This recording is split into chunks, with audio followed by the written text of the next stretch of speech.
Live. Awesome. Hey guys out there, I got this is Matt Hayes, Real Estate and Whiskey. Got an awesome guest today, David Dodge. What's up? David Dodge is for those of you guys that don't know him, if you're in St. Louis in real estate investing, you've been hiding under a rock if you don't know this guy. 18 years in the game, very similar to myself. He's a St. Louis native. He's done over 1,000 real estate transactions. That's 1,000 closings. When you get to that level, you just kind of lose count and you just keep moving about your game. Expert in the BRRRR method. He's a coach. He's an investor. He's been doing this game a long time. So I wanted to thank you for coming today, man. I really appreciate you coming in here on episode 3 of our podcast. I'm happy to be here, Matt. Thanks for having me, brother. Right on, dude. Right on. Well, awesome. But before we went live here, we were just kind of chopping it up about the interesting dynamic that we're in right now. Everybody's kind of wondering when is the next market correction, right? And none of us have a crystal ball, right? Nobody does. And the interesting thing is you're always going to see these guys out there, these gurus that are predicting a real estate correction every year. And they just do that, and 90% of the time they're wrong, but 1% of the time they're right, and then they get to say that they predicted it.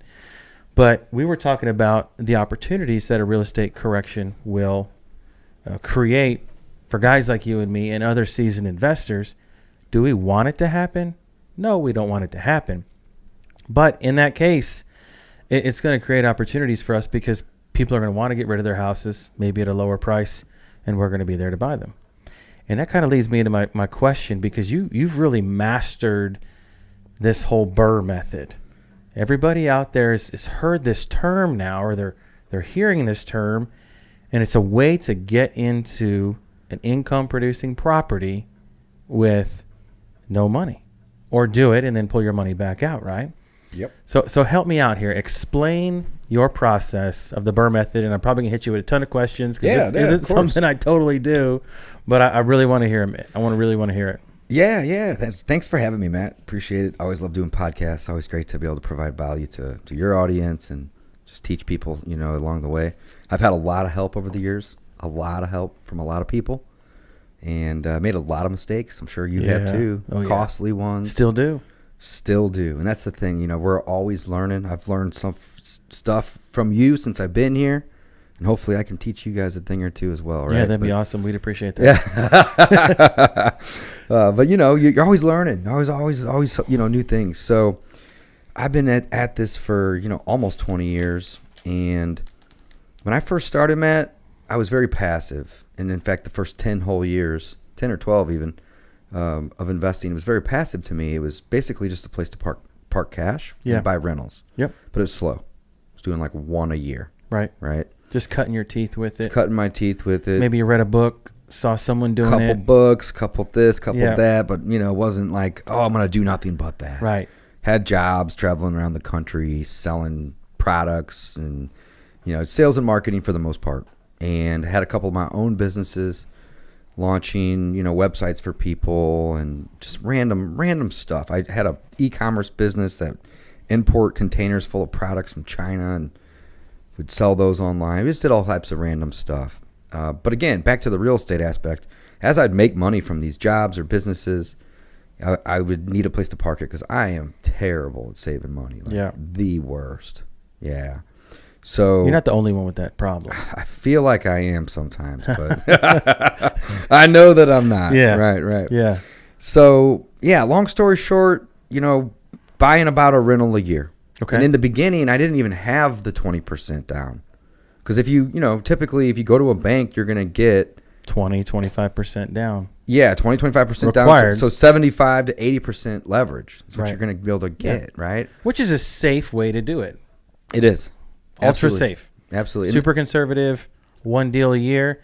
And I would say if your takeaway from anything is this, at least buy that one real estate investment. Absolutely. So here's the thing. I look back and I said, I did this wrong for 10 years.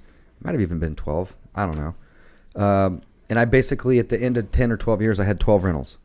And each one of those, I had put down 20%. So there's a lot of equity. Quite a bit. In those deals. Yeah. Especially if you've held them for 10 years. Yeah. And I still own 7 or 8 of them. Right on. Right. So the thing is I probably own half of them if I were to be looking at this big picture, right? About half of those. But, you know, if you're able to acquire 10 or 12 properties and they're $150,000 average purchase price and you're putting down 20%, that's 30 G's. It's a lot of cash. 30 grand. So in the beginning, I didn't even have that. Started this when I was in college. And I was buying, you know, $150,000 property, and I was getting the loan for 80%. That's a $120,000 loan. I had to come up with 30 grand. That's the 20% down. I was borrowing it from friends and family and relatives and anybody and everybody that I could to have the money to put down. Yep. Then get the loan, then get the asset. I was house hacking in college, did that a couple times. Okay. But then I'd pay back that $20,000 or $30,000 over the course of a year or two. So basically, I would just rush to get myself into debt, and then I would work on paying it back. And then once I had it paid back, then I would find the next house and I'd do that. Do over. it again. Yeah, it took me a whole year essentially every time. 12 properties, 12 years. Slow game. Now looking back, I'm so glad I did. Why? Because you don't want to wait to buy real estate. You want to buy real estate and wait. Yeah. You know the saying. Oh yeah. So like to me, it was just a way to get positioned. Sure. You know. Also, I was terrible at saving money. So I figured I'm pretty good at paying people back debts and and whatnot. So instead of me trying to save 30 grand, which probably won't happen, at least back then when I was definitely not when you're in college. I'm 21 years old, 22. Yeah, Like you'd have nowadays burned it. it's pretty easy to do that, but back then, yeah, man, that's tough to do. But if I borrowed it, it's like, all right, every time I go out and I earn, like, this isn't mine. This is going towards debts. Awesome. So you paid all those people back. I paid them all back. That's so cool. Right. So don't do that though. Don't do that. Don't do that. Okay. Here's why. Not going to do it. Don't do that. Okay. Here's why. It's slow. It's slow. It's incredibly slow. It is slow. A year. I have 12 rehabs going right now. I'm sure you do too, right? Yeah, so, a lot. And all 12 of those are rentals. That's so that cool. we're going to do this process with. So I'm going to point something out. Earlier you said that's a safe approach. It is. Safe. Right. Current approach using the Burr method, I end up being all in at 80%, and the bank lends me 80%. So it's the same thing. It's the same thing. It's safe at the end of the day because I have equity. Is there going to be a correction? Of course. Yeah. Of course. Absolutely. 100%. The answer is 100%. When? I don't know. I don't even care. Right. There's a 20% margin in there to where we're going to be just fine. And even if it does come down, let's hypothetically say we get a correction and it really tanks and you go below your debt to income or you go below your debt. It doesn't matter. You're not selling it. Yeah, you're not selling it. Right. So why freak out about the it? downside to that, though, is if your loan renews. The bank might call it. Right. Yeah. I don't necessarily worry about calling it, but they may require you to bring some capital to the table to hold the asset. That's right. If the appraisal amounts down. But that's okay. And the best... we have reserves. Yeah, and so I'm going to pause there for a second and tell you something that I've learned from some of the individuals that weathered the shitstorm of the 08, 09, and 10 crash. Guys I know that were builders, I'm not going to name any names, builders, investors, landowners, all that. The guys that had the cash are the ones that went belly up. The bank called the cash because they knew they had the money and they had to pay down those debts. They're like, we need you to bring in $2.5 million and pay this down so that we can be safe. So the bank, can be safe. Yeah, isn't that crazy? So get this. My friends that didn't have the cash, they might have had a little bit. They're basically like, well, the bank can't come. You want to work with me? Let's work with me. I'm not going anywhere. I got product. We got tenants. We're cash flowing. 100%. So those guys kept the real estate. They actually ended up selling it a few years ago. And so at the end of the day, they both ended up with no cash. So in my mind, I would rather have little cash. Yeah, absolutely. In that situation. Anyways, I'll be honest. I have a confession to make. I am addicted to investing. Yeah. I don't like having a lot of cash laying around. Right. I'm gonna lose it. I'm gonna gamble it. I'm gonna do something stupid with it. To where it's like, you know what? I'm addicted to just parking it. So make an investment that pays you every single month. Absolutely. Or even if it doesn't pay you every single month, it pays itself off. Yeah. And by owning rentals, you're getting the depreciation. Yep. Right. And as a full-time real estate investor, the depreciation can hit all income, not just the income from the property or that business itself. Yep. Right. As a real estate professional. Yeah. So I barely pay any taxes at all because there's so much depreciation. I love that. From all of that. I hate taxes. I hate them. It's awful. It's This crazy. is the coolest thing about being a real estate investor. I've been doing this game a long time. And I compare my taxes to some of my buddies that are all earned income. And they're like, what the hell are you doing? I'm like, dude, I own real estate. Yeah. We cost the beach house we got. Nice. Dude, $420,000 write-off in 1 year. In 1 year. It's awesome. Okay, now I got to figure something out. Hey, This don't year. ever sell that one, though, because your basis is Hell zero no. now. But No, just what, refi. Pull the money out and refi, buy something and else. then it's not income anyway. It's Love not it. taxed. Love Yeah. it. Yeah. But here, back to where I Back was to at. Burr method. Keep going. Don't do what I did. Okay. It's slow.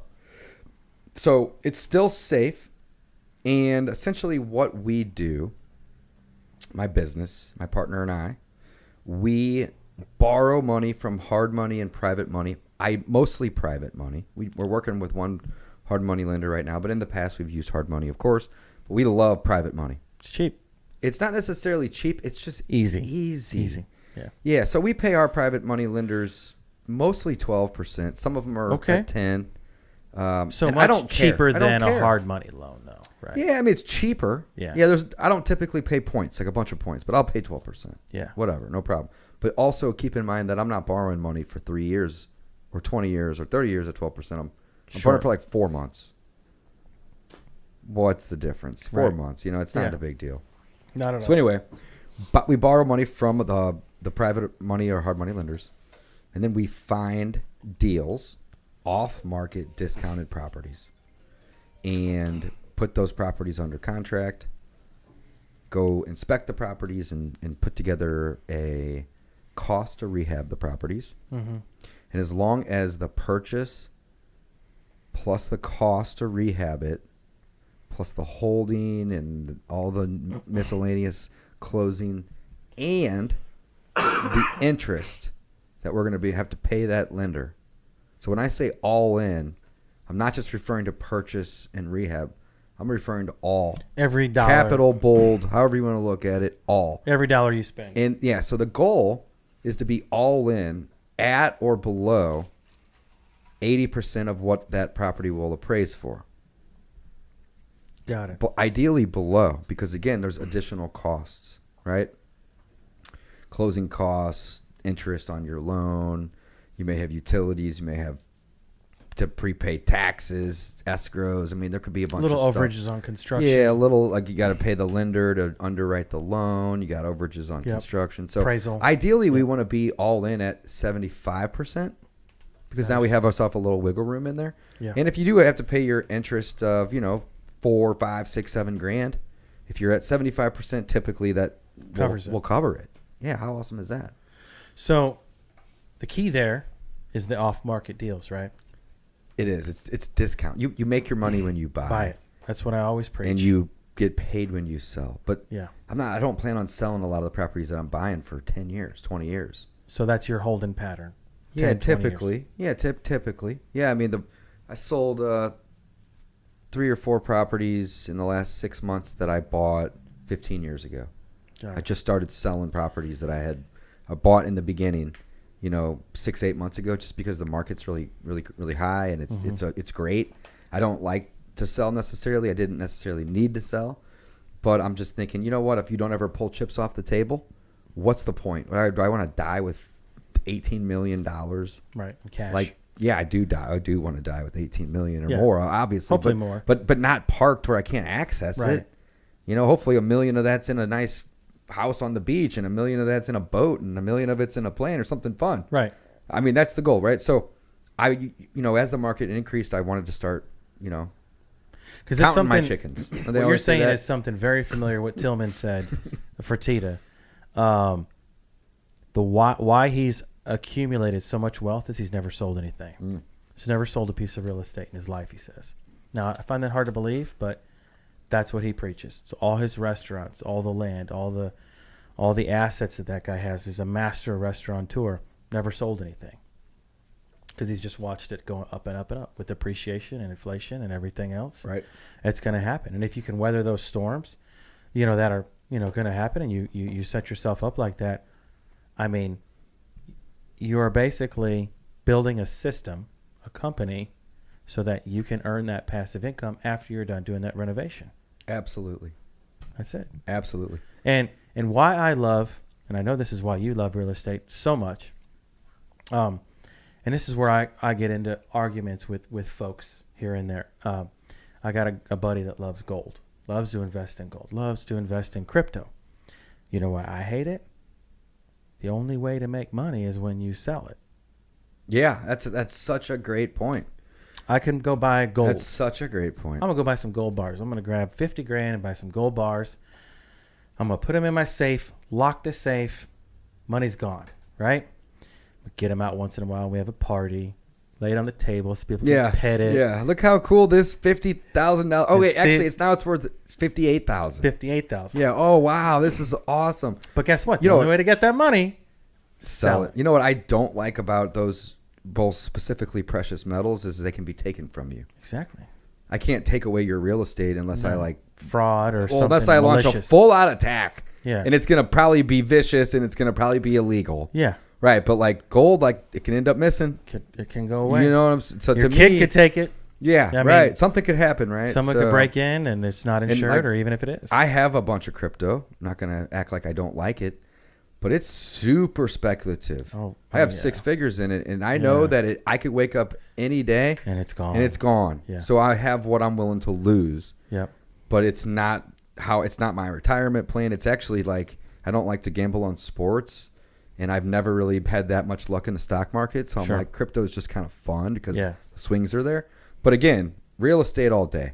That's the thing. I love it that it pays you. Back to what you were saying. It pays you. It pays you every month like clockwork. If you have a performing asset like you have, you guys are almost up to 100 now, right? Almost 100 units, yeah. 100 units performing, where you're getting those checks, you're getting those ACH deposits every single month. And if I do invest in stocks, because I do have a stock portfolio, I get paid 2 to 5% dividends every single month. So I don't buy a stock or anything that I consider an asset. 2 to 5% annualized. And you may get it monthly. You may get it quarterly. It's a little bit. You may get it annually, even in some cases. Most of the time, it's quarterly. Most of the time, it's quarterly. Yeah, right. But yeah, I mean, they can call that. It's just. It is a little bit of diversification. Absolutely. Because I love it. But it's small. Oh. Like the amount that's paid. Oh, dude. Yeah. Yeah. And what we love about being in the rental game, I'm in the short-term rental game. He's in the long-term rental game. And the swings now are just so much bigger. The rents have exploded. Dude, 3-4 years. I've got tenants in a couple of properties right now that are paying $900 a month that should be paying $1,800 a month. Because my dumbass thought that, dude, you got good credit. I'm going to get you locked in for 5 years. Numbers work for me. Numbers work for you. You're taking care of my property. And here I am losing $1,000 every month. And so now doing your method, you're able to really increase that spread. Because I used to look at it like if I could get $300 per property per month after everything, right? I was doing okay. That's almost doubled in most cases now. Yeah, now also you can get loans directly to your LLC, commercial loan, 30-year fixed on a rental. That's so cool. And like we've got 6 or 7 of them over the last maybe 4 or 5 months, which is great because we're not going to put all our eggs in any basket. We're going to diversify out, right?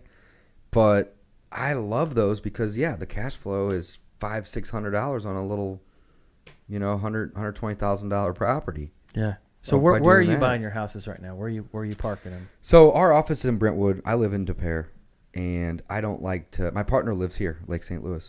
So someone just sent me a package of 10 over in Brentwood. Yeah, let me look at it. I need to send it to you. Send it to me. Yeah. So basically, anything that's within 30 to 40-minute drive of the office. Got it. So you don't really care. It could be in South County, North County? Yeah. I mean, I stay out of the war zones. Sure. I stay out of areas that you just have high crime. Yeah. Duke Drive. Yeah. You know, just there's certain pockets. Castle Point. North City, Castle Point, areas like that. I stay away. But we have a bunch of properties up in Florissant and Hazelwood and, love that market. Yeah, it's a good market. Few in Blackjack, the area. We love Overland and St. Anne. Sure. Anything West County or South County typically works. Yep. South City, little here, little there. I'm not a huge fan of. Not a fan of South City myself. 100-year-old properties. No, personally, they're a dime a dozen, man. I swear, when I look at my email every morning when I wake up, someone sent me a new one to look at, a 4-family, a 2-family, and they're gutted down to studs. Another reason I don't like the 2s and the 4s in South City is because they're typically really simple. and you can only get $500 or $600 a month. Yeah. And it's not that I'm above $500 or $600 a month, especially if you times that by 4 or 6. I'm not for the tenant that pays $500 or $600 a month. I know what you mean. Because they're gonna jump ship if they can save $25 a month across the street. So you don't typically have a ton of long termers, and somebody that's coming up with only needs to come up with $500 or $600 a month. Yeah. Often don't have $500 or $600 to pay the rent. Crazy. But when you have rents at $1,200 or $1,400 or $1,600, more stable. They're more stable. They have a better job, and they know that their housing expense matters. They're going to be much more likely to not only pay, but pay it on time. And if they do get behind, they're going to work to get it caught up. Got it. Where a $500 or $600 a month tenant, they're going to be like, I'm going to change my name to not have to pay this guy $2,000. Got it. Like, I'm not dealing with that. No. No, I'm just not. Well, and now they have a $1,500 security deposit with you that they want back. Yeah, that too. Yeah, lots of reasons. So, but for the most part, we'll go anywhere if the numbers make sense.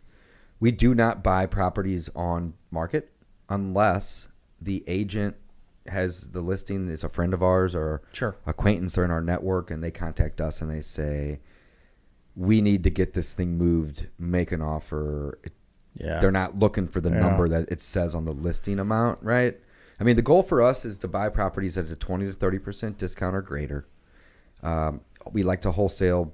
We like to fix and flip. But ideally, we like to hold, right? Because it pays you. You get to take advantage of the property appreciating over time. You get to take advantage of the IRS tax code that allows you to depreciate the property every single year. This is what makes you an investor. Yes, holding assets. Absolutely. A wholesaler's not an investor. Well, by definition, investing is moving money to make money. Yeah. That's what it means, right? It's not wholesaling. Like, talk to people all the time. Oh, I've been wholesaling for 5 years and I've done 300 deals. I'm an investor. Do you own any rental properties or do any flips? Nope, you're not. You're not. You have a job. You created a job. You are a glorified real estate hustler, because all the wholesalers I know, they're working 50, 60 hours a week hustling, dude. Finding deals. They are. And they're earning their keep. Yeah. Because they're working hard. They make some money. I remember back in the day when wholesalers make $2,500 to $5,000 per transaction. Mm-hmm. I'm guilty of our best one last year was $67,000. We did one last year that grossed. Come on, top it. $330,000. Oh, dude. It's a big project. That's gross. We had a couple partners. Everybody got their cut. Big project. Yeah, I walked with 6 figures. Nice. So that was cool. But so this was a package of 116 units. Love it. It's like 50. Don't quote me on this. Like 50 houses, a 30-unit apartment building, a 10-unit apartment complex, a couple 6 or 8 duplexes, a couple lots. It was a whole package. Got it. Bought it for roughly 4.5 and sold it for roughly 5. Nice. Had some hard money fees, and we did have to close on it. Oh, so you held it for a minute. I mean, the gross was like $500,000, but after title work and hard money fees, the gross became $330,000. Nice. See how I did that? Yeah. The gross, then the gross. Yeah. But and then everybody got their cut. But yeah, it's fun. Wholesaling's amazing. The average deal we're doing isn't stupid though. It's $8 to $10,000. Yeah. It's nothing crazy. We're 12.5 is our average. That's great. Yeah. You guys are probably even a little higher, right? Yeah, and we love it. And I say average not as a mean, more so median. Yeah, we're helping the average, people. One that comes in, right? Not just the numbers averaged, but yeah. It fuels the business. We like it. I'm a deal junkie. First one to tell you. You look like one too. Love it. Try to wear my hat backwards and a hoodie as much as I can. Amen, dude. We got no dress code here at the office, man. I got Brian and my finance guy in there. He's our money guy, so he's got to look a little better, right? He's always dressed up. Yeah. Definitely not me. Yeah, I'm getting into that weather where we don't wear hoodies anymore, and I want to turn the AC down in here just to keep them on. Yeah. So we typically get about 12.5 per transaction. Mm-hmm. And what I love about it is we're helping 2 people. Yeah. We're helping an investor that has no idea how to find a deal, and it's nothing. Can I correct you? You're helping 20. Oh. Contractors and everything. Everybody involved. You're buying it through a title company. There's 5 or 6 people working there. That's right. Yep. Right? You have 5 or 6 people here at your office. That's right. They're getting a cut of that. Even if they don't know it, it's in their pay. Right. Right? You win.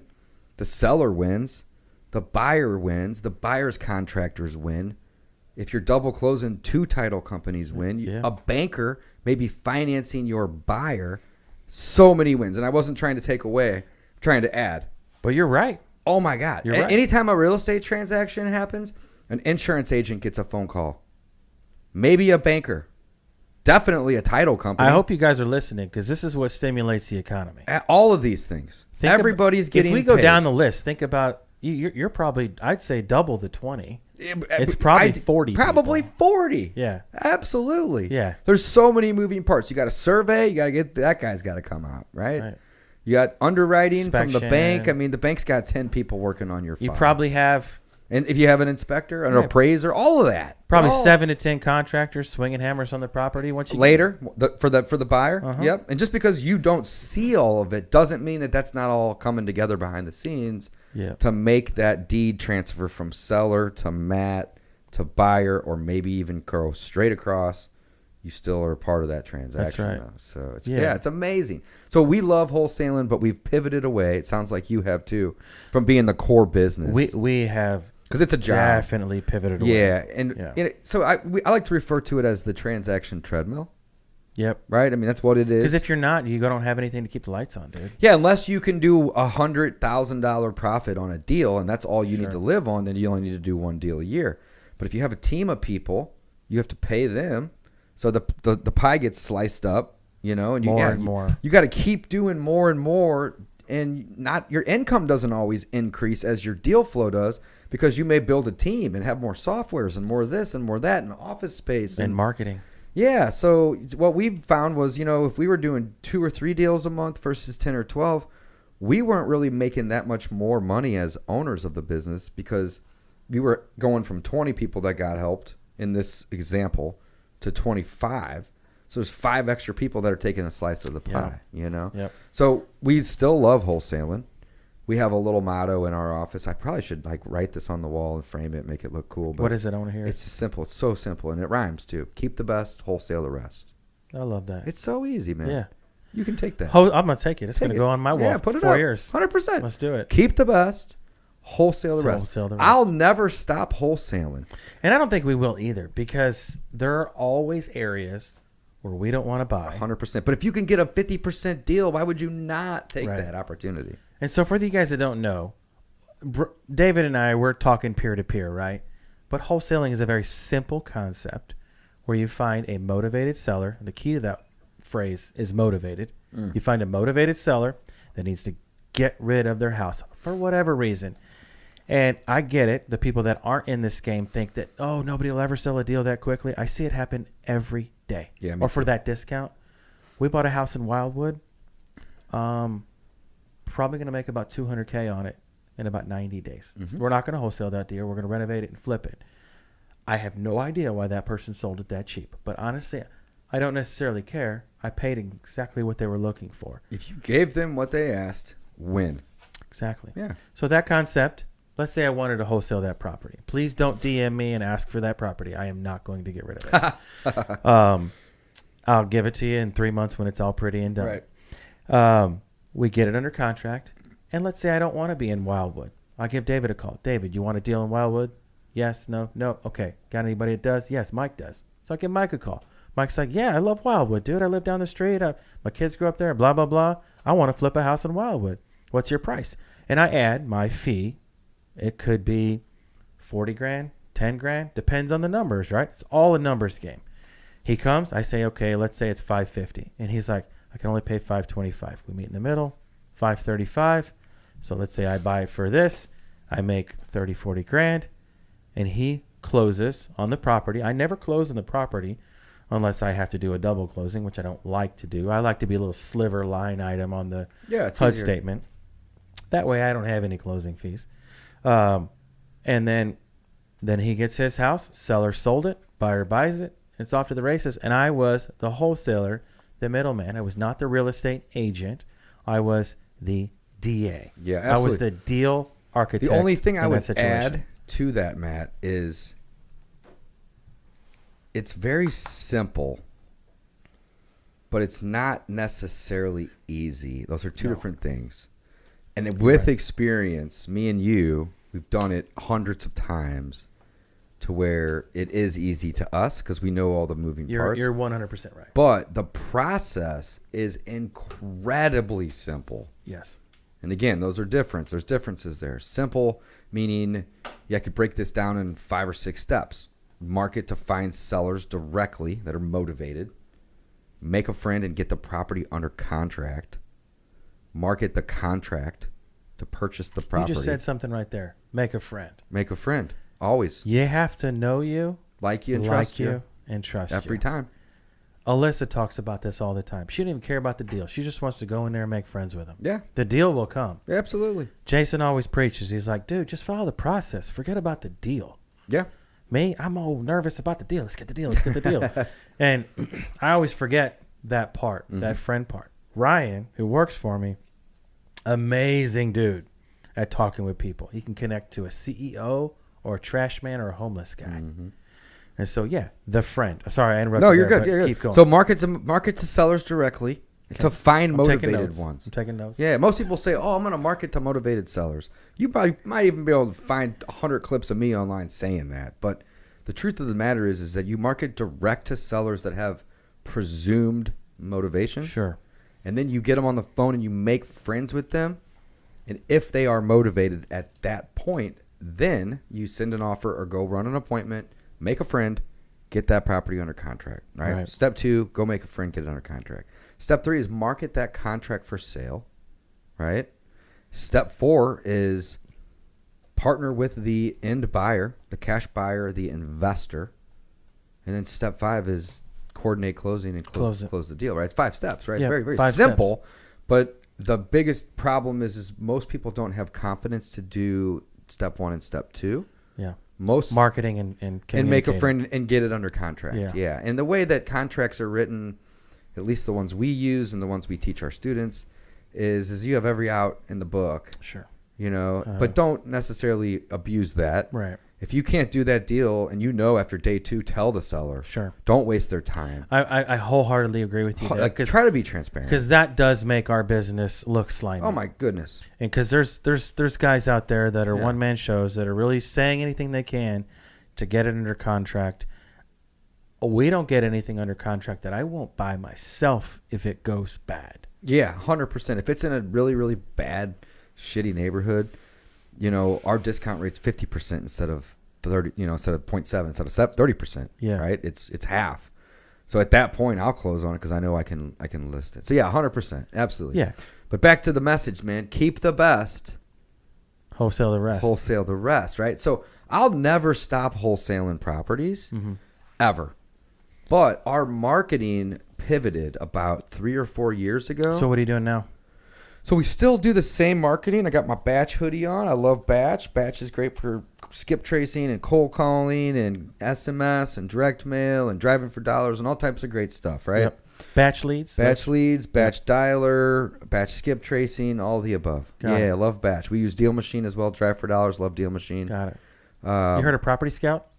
Yeah, heard of them. Don't know much about them, but yeah. The founder's right there.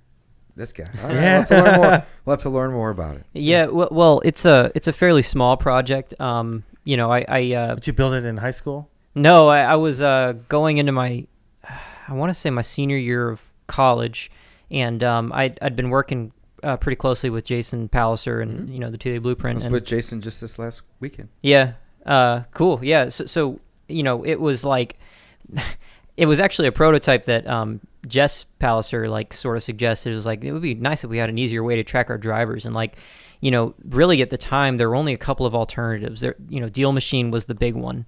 Deal Machine is great, but it's expensive. If you're just looking for something that's a little bit toned down, like Property Scout's basically $20 a month. $20 a month? Super affordable. And it doesn't cap you on your drivers and stuff. And you get direct access with the owner, the creator, the founder. I love it. Call him on a cell phone. Absolutely. Absolutely. Yeah, so there's my plug for Noah. Thanks. There you go. Man. Yeah, absolutely. Drop a link to that in the description. So marketing, right? Yeah, marketing. What are you doing? Yeah, You're doing all that. So here's the deal. Before we even jump into that, what I was trying to get to is that we pivoted our marketing 4 or 5 years ago out of wholesaling. we still wholesale. That's the message I'm trying to convey, right? Got it. We will continuously wholesale what we don't want to keep. But we're no longer just throwing a bunch of darts at the map hoping to hit a bullseye with the marketing. Now we're focusing on marketing to those properties we want. Now you're lasered in. We're lasered in. We have a buy box. Got it. So I'm no longer marketing to properties that are less than 800 square feet. Right. Okay. If one hits the desk and it's 778, yeah. If the numbers work, we're buying it. Right. But I don't want 600 square foot properties. I just don't. Right. Hard to market in the Hard end. to market to. Yeah. So the marketing's a little bit more targeted to what we want. So again, keep the best, wholesale the rest. Referrals got to be real big in your Referrals game. are big. Yeah. And when you're using the Burr method, and we'll get to that next, hopefully, but the Burr method is so amazing because if a wholesaler like yourself finds a deal at 70% of the ARV minus repairs and wholesales it to me at 80% of the ARV minus repairs, and the ARV is not stupid inflated, Right. and the repairs aren't True stupid low. deflated, and they're actual numbers, Yeah. I will happily pay you the wholesale Hell fee. yeah. Happily, because I can use the Burr And method I'd buy your wholesales. at that number I buy from wholesalers all now. the time. Yeah, absolutely. I think we bought maybe 20 houses from wholesalers this year. Yeah, So send me your deals. Send David your deals. absolutely. So I'd say 20 to 30% of the deals we're buying are from wholesalers. 20 to 30% of the deals that we're buying are from our network, right? Yep. So about half of makes up those two. Yep. And then the other half comes from building our own list, driving for dollars, pulling lists, cold calling. We do some cold texting. We do quite a bit of direct mail You got people in the office doing this stuff? and virtual assistants. Yeah. Yeah, VRs, absolutely. Yeah. Yep. VAs. VAs, yep. Yeah. And then we have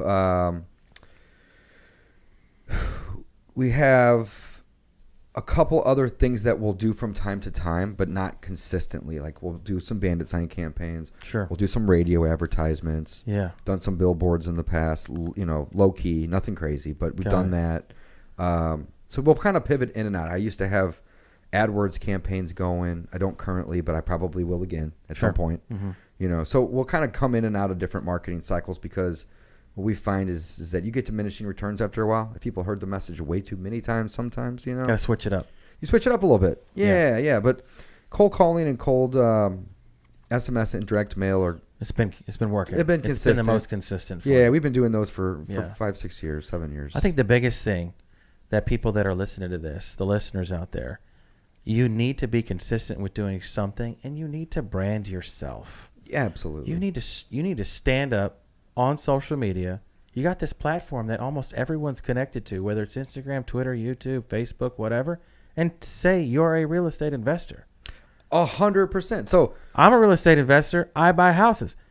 Put your phone number. Put your link.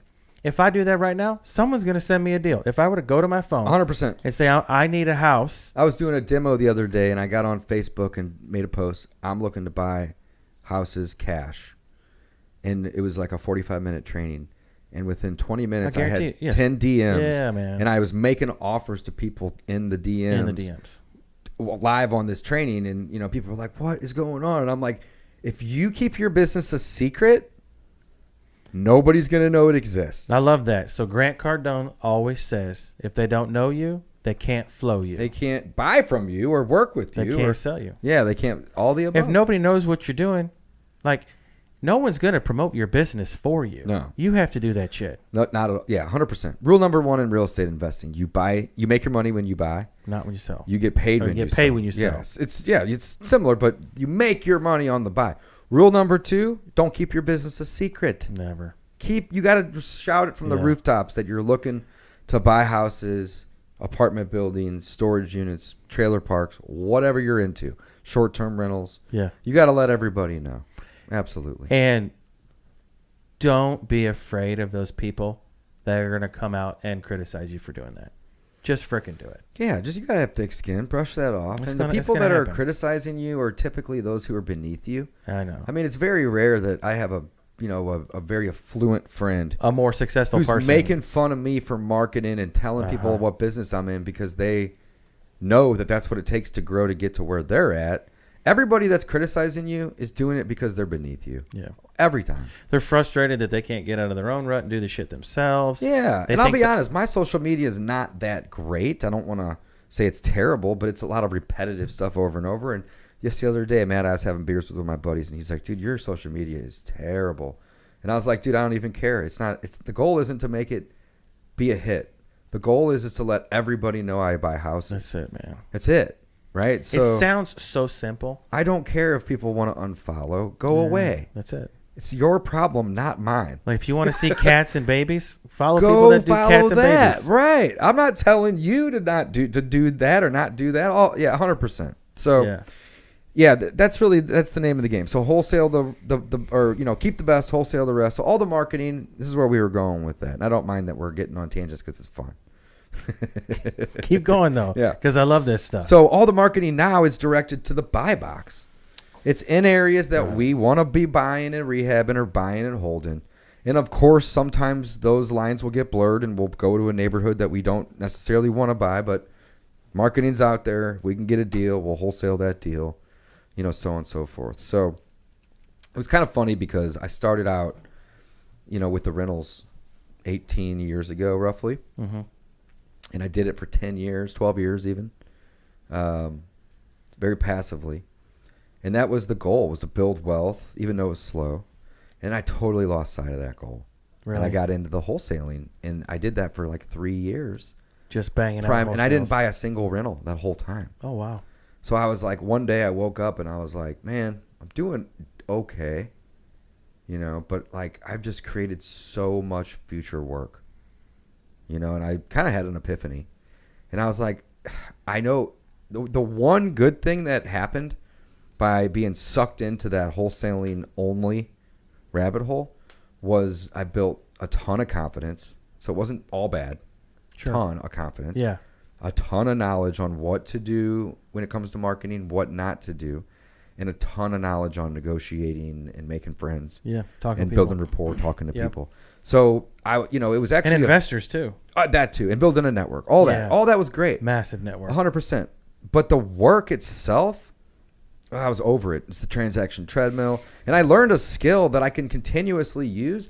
But I was like, I'm not going to wake up tomorrow and focus on wholesaling because at the end of the week, I may get a little paycheck, but then I'm starting all over. So I was like, we gotta pull this back in and get back to what I had been doing for a decade.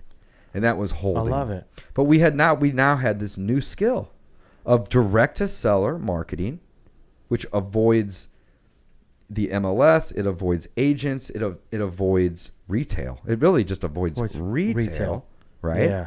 And so now we have this new skill, and we're like, all right, cool. All we had to do was just refine the marketing a little bit. And now, 50%, I'd say more than that, 75% of what we buy, it's to buy to hold or to buy to flip with a rehab.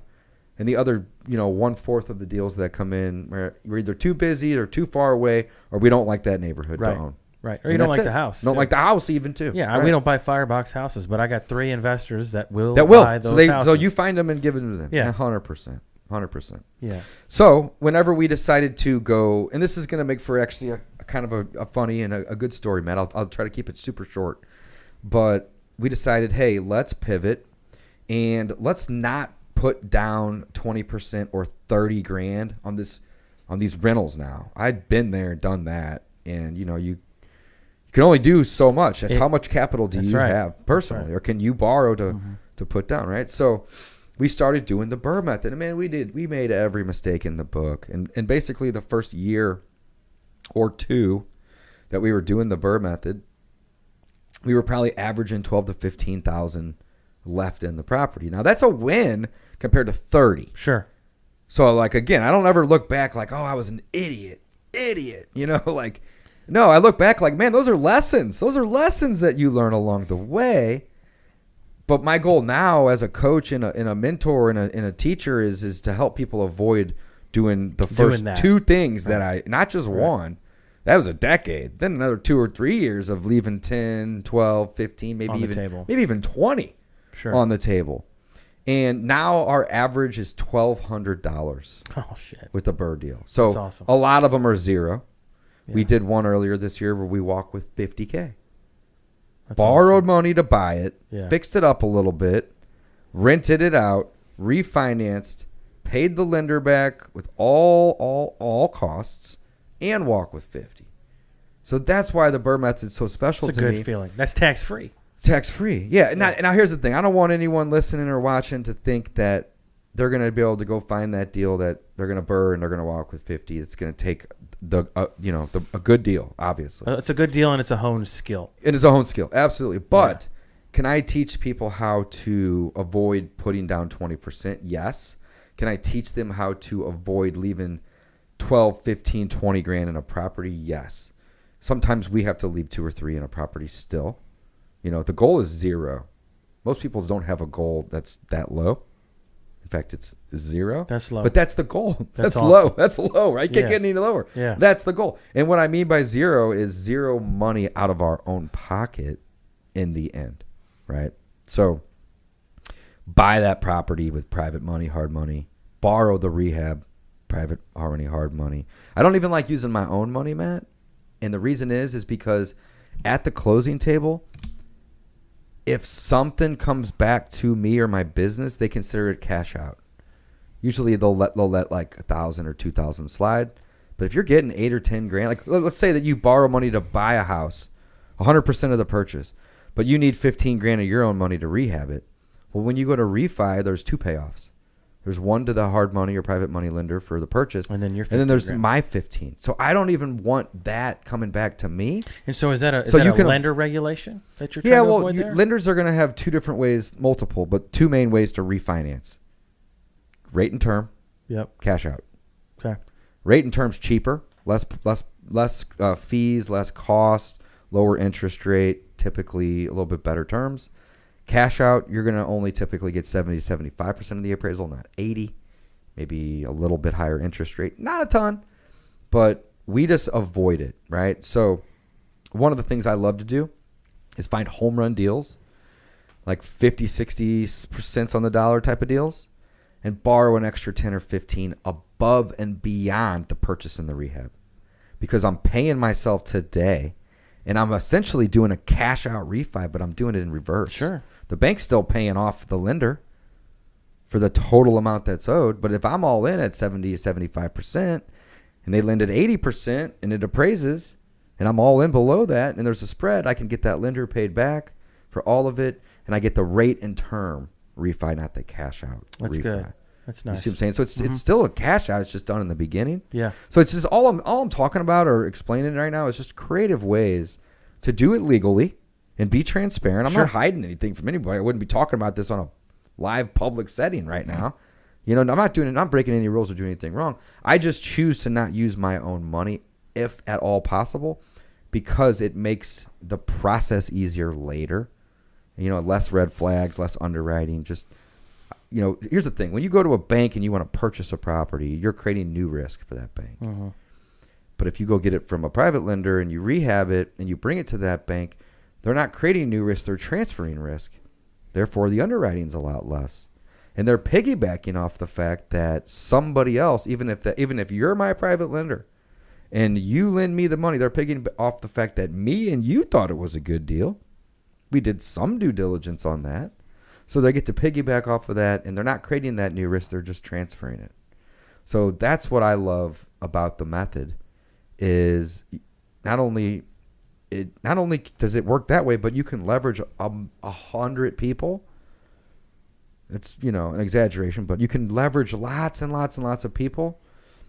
So you don't necessarily have to be doing any of that hard work. That's awesome. So yeah, I love it, man. Thank you for sharing that knowledge, dude. Yeah, seriously, absolutely. My wheels are spinning right now because I remember I told you earlier I was using my own money for just about everything that we do here. And that's not a bad approach. Sure. But like, even if I was to put 10 or 15K into a deal, sure, I can do 20 of those, but then I'm going to be tapped out and I'm going to be stressed out and I'm going to be, where it's like, I'd rather just borrow all of it, keep my money as reserves. And then here's the thing. If we do let's say I don't borrow extra, because if I do borrow extra and I have to bring 2 or 3 or 4 or 5 even to the closing table, but I borrowed an extra 15, I'm not bringing any money to the table. I'm just not walking with as much, right? But even if I do have to bring some to the table, which happens often, so what? If the property cash flow is $400 or $500 a month and you bring $2,000 to the table, you get your money back in 5 months. Yeah. Who cares? Right. Yeah. And you got an asset for 10 years. It's going to make you 50, 60 grand in cash flow plus appreciation, depreciation. And the way I look Internal at rate it of too, return. I think a lot of people discount this, but inflation's a real thing Oh, nowadays. dude. It is. 11 or 10.2. Yeah. So if you can reduce the amount of taxes you pay, like it's such a crazy thing. Let's say you make $100,000 in profit, and just for simple math, you have to pay the government $30,000. Simple math, right? That's probably not the exact way it would work, Right. but it's fine. it's I got you. simple, I'm right? following you. Yep. But if you have some depreciation now, and you only had to pay the government 10, and you got to keep 20, well, with the current rate of inflation, if you can invest that 20 and make that money grow, that's money that you wouldn't have had, right? So you can help combat it by having more capital to make you more money. You can invest it. Yes, in an correct. asset, 100%. something that pays you. Again, don't buy the gold. Right. This is another thing that we didn't necessarily touch on when we were talking about the gold, is the leverage. You can't use leverage. When you buy 50 grand worth of gold, You have to have 50K. I can't go to a bank and get 300,000. I can't walk in with 10,000 and ask for 40 more. No, to can't- buy that. Can't do it. No, you got to have the cash. You got to buy it. But you and I could go into a bank and say, "Hey, I want to do this real estate deal. All I got's 30 grand," and you can, or do the Burr method, right? And you end up with $150,000 piece of real estate. 100%. Oh, hey, Matt, one thing I left out, I forgot to mention this, but I want to add this. And this is why the majority of the banks I work with love working with me. I don't want to say all because I don't know that, but most of the bankers I work with like working with me, and here's why. They don't have a problem lending 70, 75, 80%, and it's going to vary depending on some factors, as you know, of the appraised amount for a couple of reasons, regardless of how much I'm into it for. The main reason is that they're transferring risk, not creating new. But another really, really powerful reason is in the process, we're not buying distressed property and then trying to refinance a distressed property. That's a beautiful. We're fixing it redone. up first and getting it rented. So we're bringing them a property that's got a new roof, a new HVAC, a new kitchen, and it's not a liability if there's a tenant in it. So Because they get the assignment of rents. they make get you the sign. assignment of rents if I don't pay, which I never have, and I don't plan on that ever happening, but it could, right? But in the event that I don't pay and they had to foreclose, do you think that they would be a little bit less risk? They would feel a little bit risk averse if that house had a new roof and a new HVAC? Yeah. Yeah. So the asset that's being collateralized is worth what it's appraising for, not just being appraised for appraisal's sake. Right. Which, as we all know, Right. could be way different. It's an opinion of value. It's an opinion, right? And I hope that most times when an appraisal happens, that's what it would sell for. But the appraiser's not the buyer; No. it's their opinion. So Yeah. we're really counting on these people to tell the banks and us What it's worth. what it's worth. What it would sell for. Absolutely. We're having this problem down in Florida right now because houses are selling 50 to 100K over appraised value. And people are bringing it to the table and they're Dude, okay with it. Yeah, and we got a couple coming online here. Hopefully one at the end of this month and the one at the end of next month. 2 properties to sell, and it's a very, very fun market to be in. Short-term rental game is amazing, and the flipping game is fun too. I've been a little bit disappointed with some of the contractors that have been going on. It's the lake life, it's the beach life. I want to go fishing. I want to, kind of a little bit lazy going on down there. It's a little bit more difficult. I'm not saying everybody, so don't, drop me a DM and hate on me, right? But, the point I'm trying to make there is that I was nervous at first holding these houses, but I'm gaining 2% every day. Every day.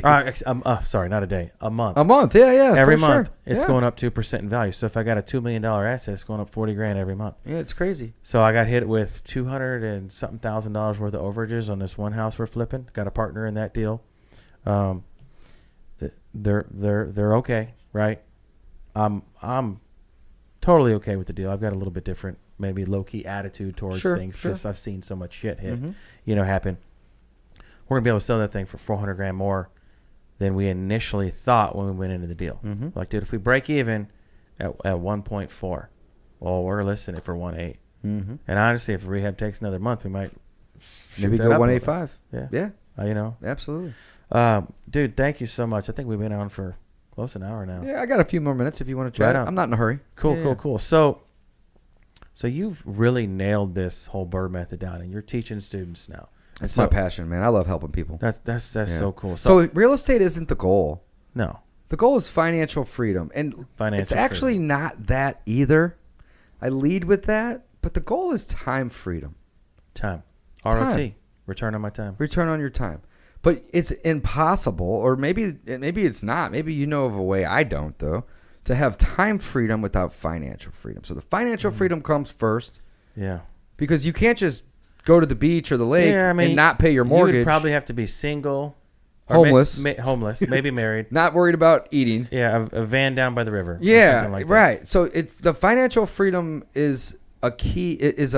Is the main way to create time freedom. Yeah, So let's focus on the financial freedom. Well, because we all have an hourglass. absolutely. Where I read a quote the other day. I think it was yesterday, and it was, you probably heard it. Maybe you can correct me, but it said, "Life is so challenging that none of us make it out alive." so true. And I think I maybe butchered the quote, but I was like, I think it "Whoa." sounds like Van Wilder. Something like Yeah. that. But I saw that and I was like, Yeah. whoa, that's so true. Yeah. No, everybody dies, So, but anyway, real estate is the vehicle that will help us create the financial freedom, and the Burr method is the wheels on that vehicle. It's the strategy in which we're able to scale it. Sure. Now, could I have continued to buy one house a year? Sure. By the time I was 60, I'd have 40 houses. So what would you Started say? at 20. But I don't want to be working hard at 60. I'm 37. I'd like to be done at 40 or 45, Sure. right? So tell me, what would your students, what do you anticipate them doing instead of the one a year with the Burr method? Are they doing one at a time? yeah, so full disclosure, the first year, I don't expect them to do more than 2 or 3, but I would love to see them do 2 or 3, right? In the And first some students I've had done 5 or 10, right? So, but really the goal is to not do one a year. It's to do 2 or 3 or 4 or 5. And it's to set up processes and systems. Like the reason that they come to me typically is because I can teach them what not to do, because that's the main thing. It's not necessarily what to do. And that's the value they're getting. It's what not to do, because I've done all the things that you don't want to do and made all those mistakes. I'm sure you've spent hundreds of thousands of dollars mistakes. making mistakes, learning, all the above. Because I'm a student. You're a student. I've spent probably $300,000 in education and seminars and coaching and mentors. I spent $90,000 in 90 days once on education. I came home one time in 2007, told my wife that I went to this rich dad, poor dad thing, right? And I was going to put $36,000 on some credit cards. And it wasn't an easy conversation. But I did it. Mm-hmm. And what separated me from some of the people that also spent that much money is I put everything into action. Yeah, right. And that's what they want for all of their students and all of my students, all the above. But the problem is you can only show somebody a door. You can paint it. You can open it for them. You can walk in and out of that door.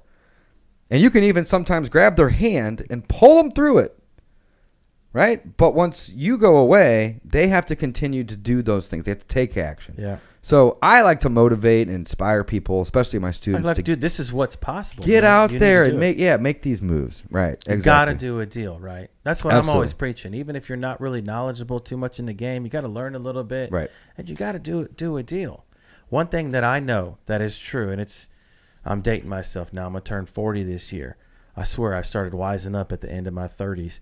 My wife would totally tell you different. Is that you can't help Thanks for the whiskey, by the way. You're welcome. You can't help anybody come up if they don't want it. Just like you can't. Ooh, that was bitter. Just like you can't force a seller to be motivated. No. I spent 2 years of my life coming home deflated when I was wholesaling almost every day. A lot of no's. A lot of no's. And I can't force it. So same time that we pivoted the approach of targeting our marketing more towards our buy box, I also pivoted my mindset at the same time to just understanding that I can't force people to be motivated, but what I can do, and probably one of my best skills, is I can be friendly with them and I can build rapport and I can let them know if and when You are ready. I will be here to help you. That's it. So I shifted my mindset from trying to find motivated sellers to try to find problems. And what you did is you created friends, and I you unlocked left an impact on those people. And this happens. 100%. This happens to us. It happens to Alyssa, a good friend of mine. Mm-hmm. I know Alyssa. She's great. She will leave an impact on people. They'll call her 2 years later. Yeah, same. Yeah. Same here. We got deals in our system from 7 years ago that we're still closing. 7 years. Yeah. No, I don't have none of those, but that's Following up with them, after that much time, it's usually like every 3 to 6 months, maybe even annually. just trickle on them. Trickle on them. Yeah. But more so like, hey, I'm thinking about you. Sure. Hopefully you don't need me. I maybe not say that, but that's the intention. Just top of mind. But Make sure in that the they know that you're still available. I'm still relevant in this space. I'm still looking to buy. And if you have something, a problem, let me know, and I'll do my best to help you solve that problem. Right? That's Absolutely. awesome. Yeah. So, but the Burr method is the passion. I love it. I teach it. I coach it. I live it. We have 10 or 12 properties going through the Burr method at any given time, and the goal with my students is to get them to do a couple deals the first year, and know that this is super scalable. And in the beginning, you're going to have to work really hard to build relationships with banks and hard money lenders and private money lenders and general contractors and maybe property managers. Maybe you want to do some of the work yourself and swing a hammer. Great, no problem with that. Maybe you want to lease the property out yourself. Great, I did it for 10 years on my own. I could teach you how to do it. It's easy, right? But the goal is to be able to use all these other people and all these other tools, right? Because you can't scale doing it by yourself. Yes, and it's very scalable. So if we can get you to do 2 or 3 the first year, there's no reason you can't do 6 or 8 your second year, because you're using the same resources that you've worked to build. You're just going to press them a little harder. Sure. So I think we have 12 going right now. That's awesome. And it's not any more difficult doing 12 than it is to do 2. Yeah. Not at all. Yeah. I love That's it, so man. cool. Hey guys, so if you want to know more about David, click the link, sign up for his coaching.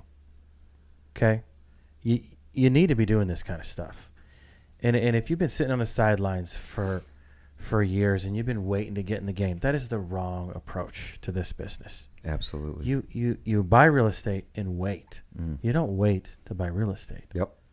We've heard that so many times. I don't even know who came up with it, but it's kind of an industry standard with us, and it is so true. Mm. It is the simplest concept. Time, 2 things cure all in real estate: time and price. Mm-hmm. Price cures all when you sell it, and time cures all. Let's say you got overextended on your loan a little bit, right? Well, you just wait and you pay that sucker down, let the rents go up, make some more cash flow. Yeah. It's okay. Or go update it a little bit, and then Update it. it'll reappraise higher. Throw some new paint in there, man. New Yeah. countertops, called Rock Solid, little plug there. Yeah. I love it. I love it. But yeah, man. So listen to this guy. He knows what he's doing. I appreciate you coming out today, Absolutely, man. A 3rd episode of our podcast. We're just trying to Happy stay to be out here, brother. and everybody on Facebook and Instagram world and all of that.